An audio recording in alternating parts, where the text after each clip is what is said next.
Welcome to another lesson of Math 0420 Introductory Algebra. In this video, we will be discussing Section 2.4 Formulas and Percents. In this section, we will solve a formula for a variable, use the percent formula, and solve applied problems involving percent change. Let's get started. Let's first consider a retailer's formula.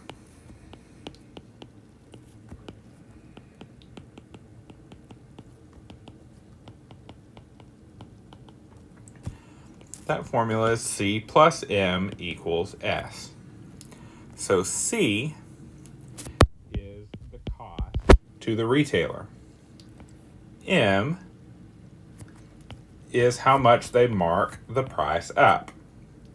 So S is the sales price. So can we solve the equation, that formula, for C? Well, remember it's just a linear equation, so we can subtract M from both sides using the addition property of equality, and we get that C is equal to S minus M. So cost is equal to sales price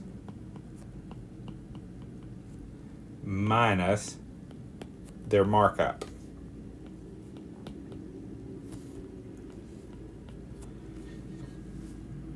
When we're given formulas, we can take and use the addition and multiplication properties of equality to move quantities around. Okay? Let's now talk about the area of a rectangle. Area of a rectangle. Definition. The area, A, of a rectangle with length L and width W is given by the formula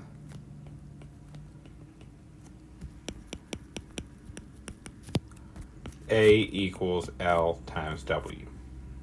Okay, that's the area of a rectangle.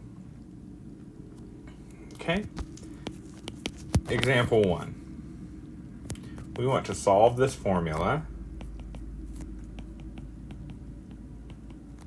for L.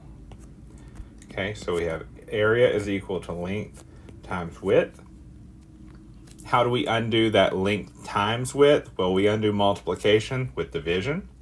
So we can divide both sides by the width. The width will cancel, and we'll have L is equal to area divided by width. Okay, that's the area of a rectangle. Let's now talk about the perimeter of a rectangle. Perimeter of a rectangle.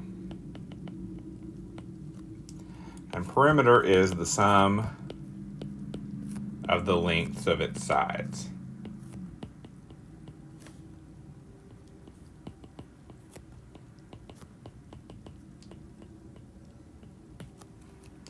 Definition.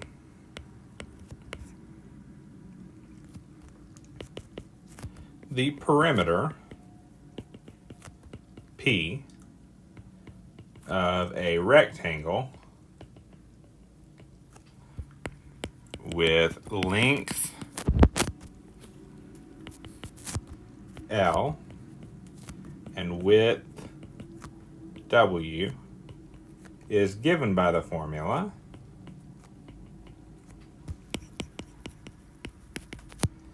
P is equal to 2 times the length plus 2 times the width, or 2 times the length plus the width.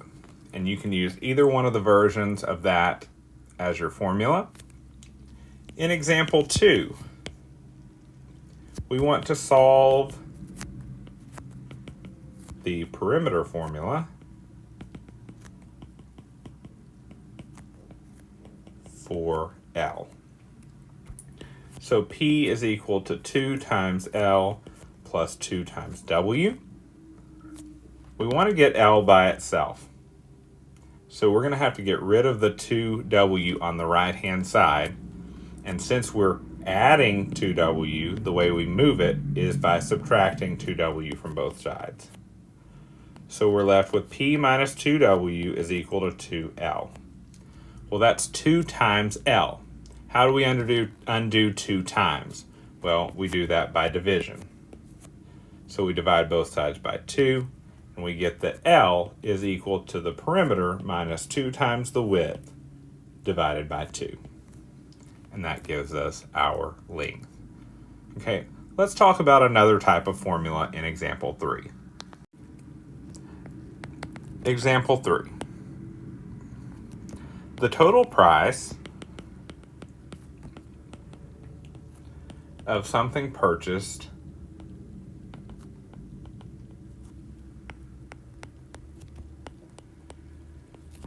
on a monthly deferred payment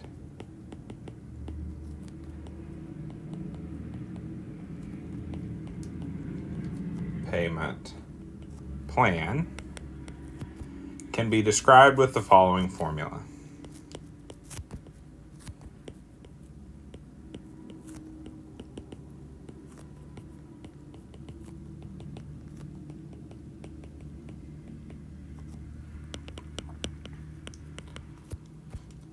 T equals D plus P times M, where T is the total price, D is the down payment, P is the monthly payment,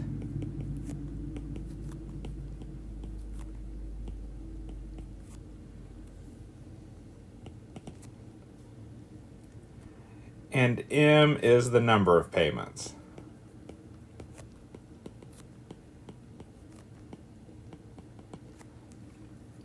Okay, and our instructions for this are to solve the formula for M. Okay, we want to solve for the number of payments. So we have T equals D plus P times M. So we have something times M plus D is equal to T. So we need to get rid of the plus D part first.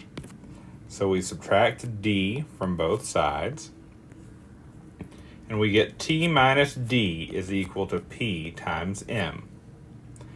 How do we get rid of the P times M to get just M? Well, we divide both sides by P.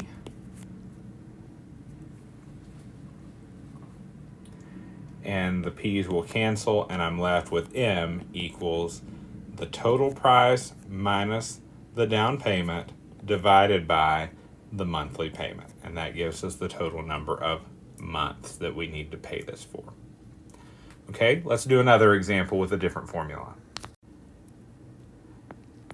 Example 4.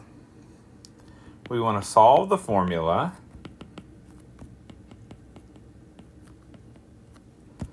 W over 2 minus 3H equal to 53 for W. Rewrite that 53. Okay, so we want to solve this whole equation for W. So we have W divided by 2 minus 3H equals 53. So to isolate W by itself, we need to get rid of this 3H.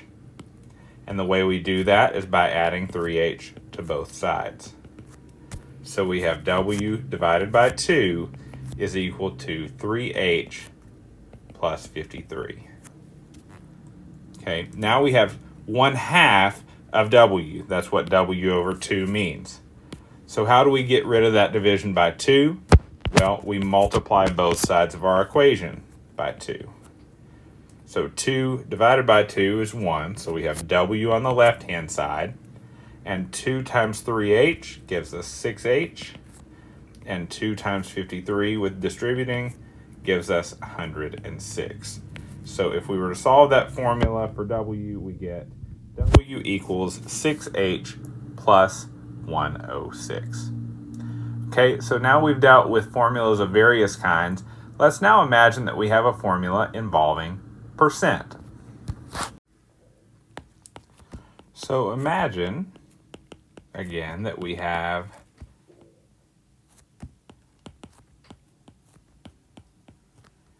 a formula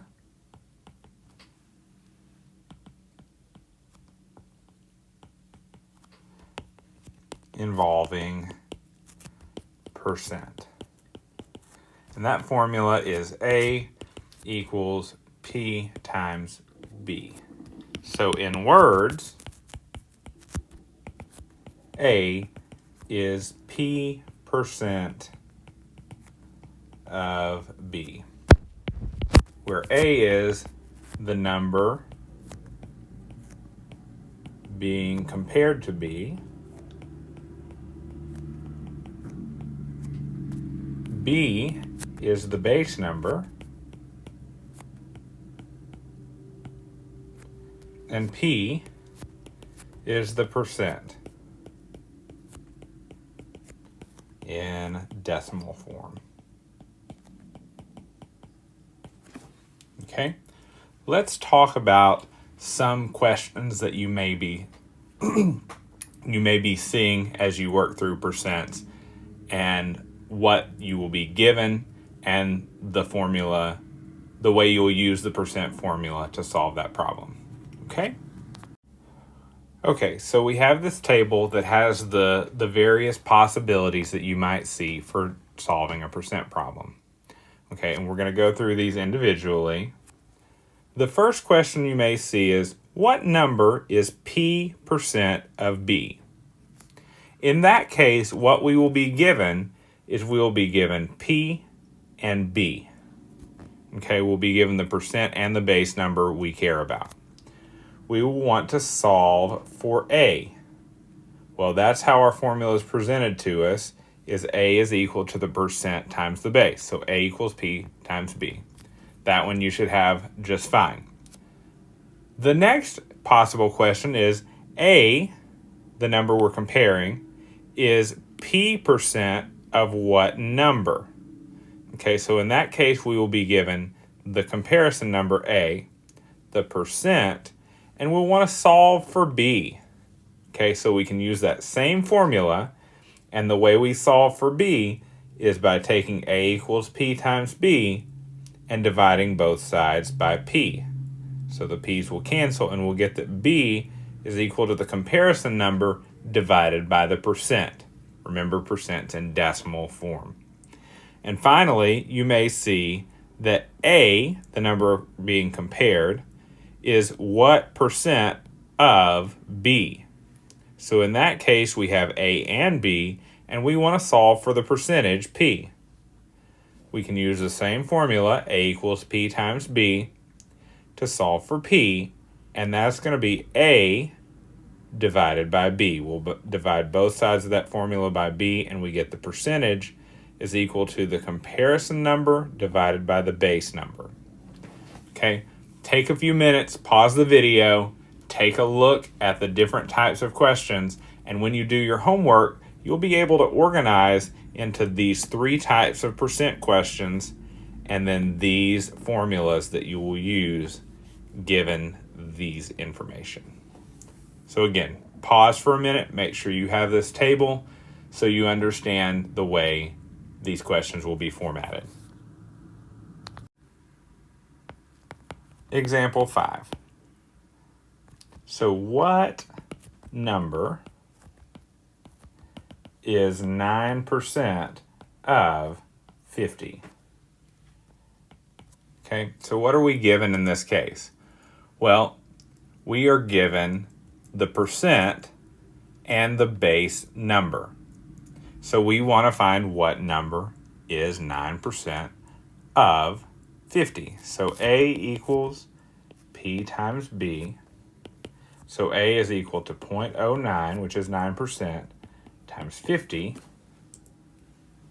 You plug that in your calculator, you'll get 4.5. Okay? Example 6. Look at another type of those.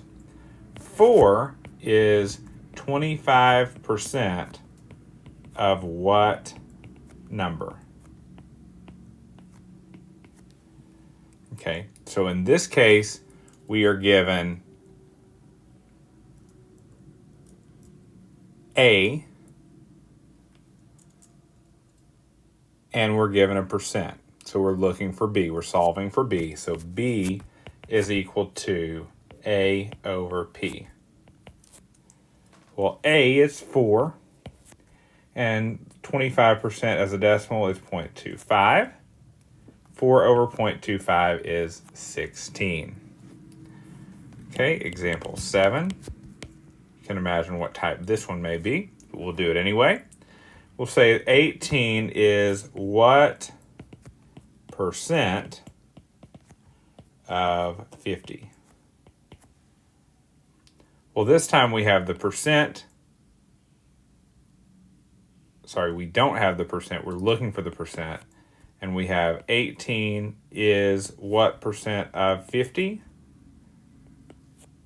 So 18 divided by 50 in decimal form is 0.36. And 0.36 is equivalent to 36%. Okay, so we've seen one of each kind.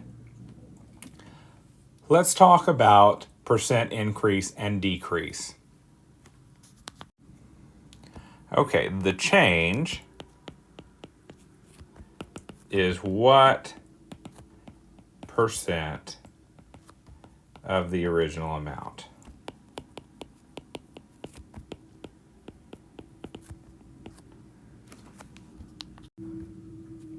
So for percent increase,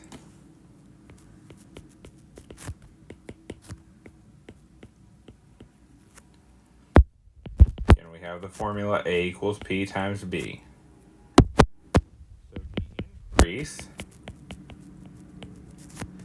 the increase is what percent of the original amount?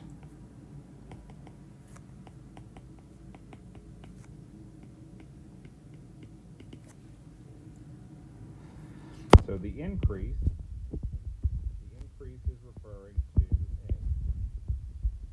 A. So the increase is refers to the equal sign. What percent? That refers to P. The original amount, which is B. Okay? So that's what we're looking at when we're talking about percent increase. Well, what about percent decrease? Well, percent decrease can be described in the same way. In this case, the decrease is A instead of the increase. Corresponds to the equal sign. What percent corresponds to B? And the original amount is B. So decrease is A, percent is P, and original amount is B. Okay? Let's do an example where we discuss percent decrease. Example 8. A new iPhone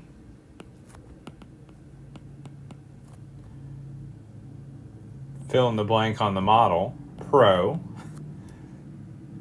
sells for $940. The sale price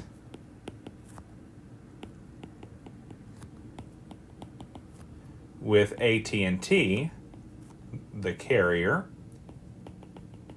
with a 2-year contract is $611. We want to find the percent decrease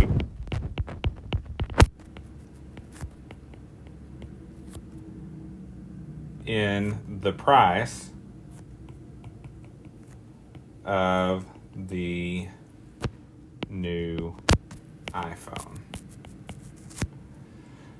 So what is the formula we're using? Well, it's A equals P times B. Well, what is A? Well, A is our decrease. P is our percent decrease.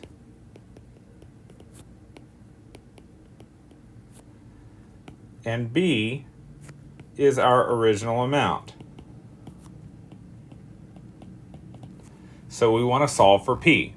So we take our decrease and divide it by the original amount. So P is equal to A over B. And our decrease is what we need to find. So A is the decreased amount.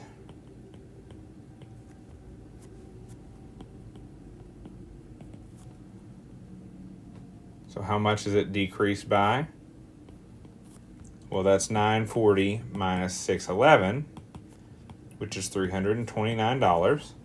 So the amount of decrease is $329, and the original amount is $940. So when we take and plug that into our calculator, 329 over 940 gives us about 0.35, which as a percent is 35%. So we have a 35% decrease. Okay, that's dealing with the cost of a new phone and how much the percent decrease is from the manufacturer's suggested retail price and the special offer price with a 2-year contract.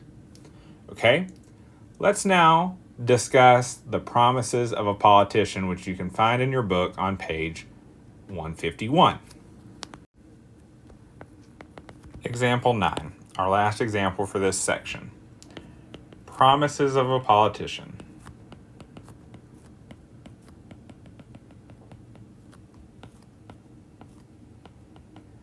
Again, page 151 of your book. So a politician states, if you elect me to office,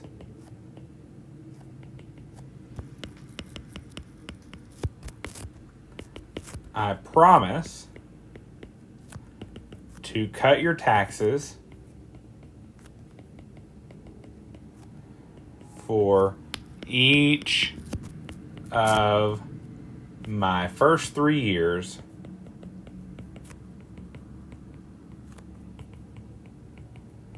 in office by 10% each year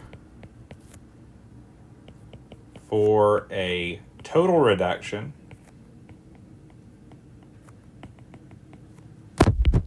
of 30%. We want to evaluate the accuracy of the statement. So we're always a little bit skeptical of what a politician may promise during campaign season. So we want to be able to check the accuracy of this statement. And the way we'll do that is just to assume that a person owed $100 in taxes the year before the politician's election.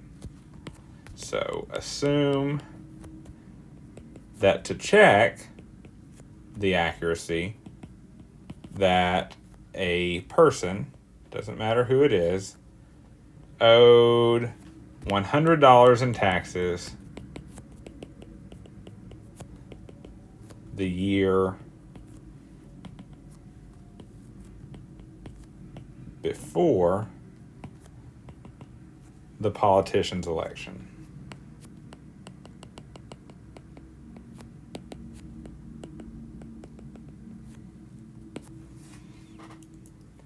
Okay, so let's build a table of this.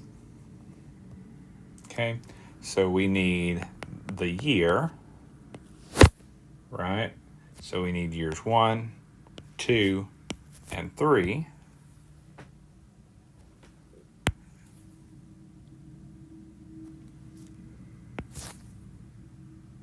In our second column, we need tax paid the year before.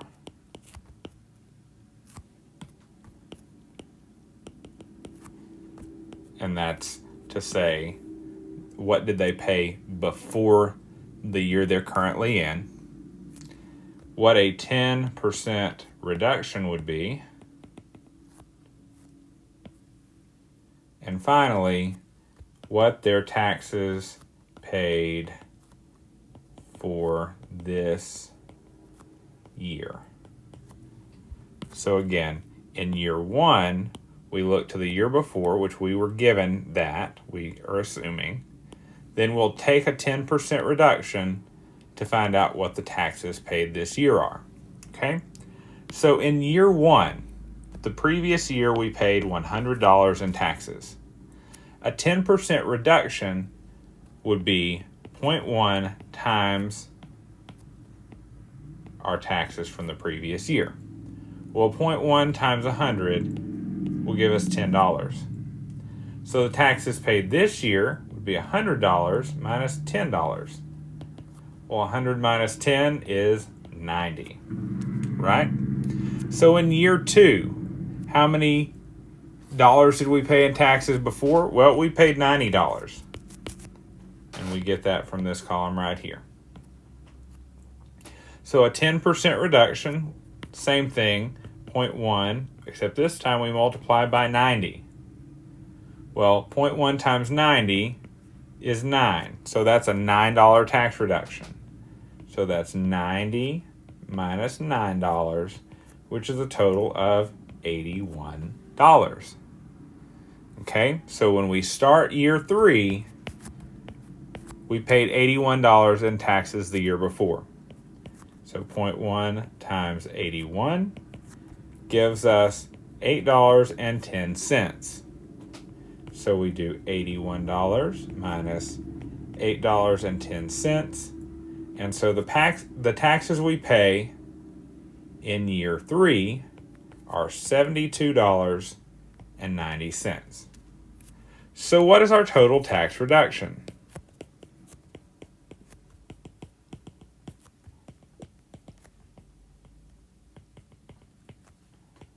Well, we started with $100, and then the last year, the third year, we paid $72.90. So our tax reduction is $27.10. So let's find our percent decrease.